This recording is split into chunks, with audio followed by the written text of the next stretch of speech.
as I've said before, around this time of the year, borlotti beans that I like drying are ready to be picked, and you can hear from the sound of these that these are almost bone dry.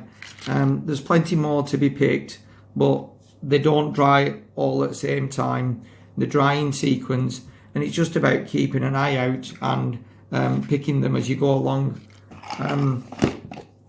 And what I've got in here are some beans that I kept from a couple of years ago, and we've still got them, and I'll be looking to sow these next year. But with regards to a new batch for this time round, you can see that these are easy to shell. Some of them have started to split themselves already, and it's a nice little activity.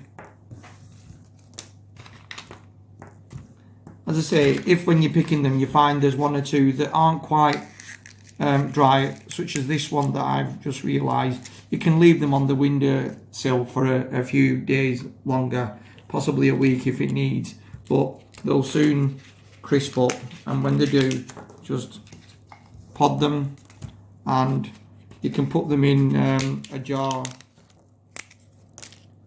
Here are the borlotti beans that we harvested in the summer, dried and put away in storage for use in winter. And what we've done with some of the borlotti beans is put them in some water and soak them for about 24 hours.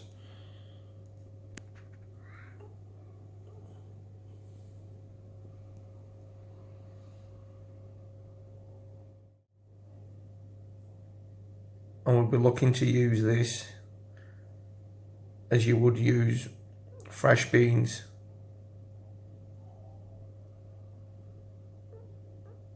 Been soaking for an additional 6 to 8 hours. We've shelled them and changed the water, and now they're quite soft because they're rehydrated, and they're going to be used in cooking now. So that's borlotti beans.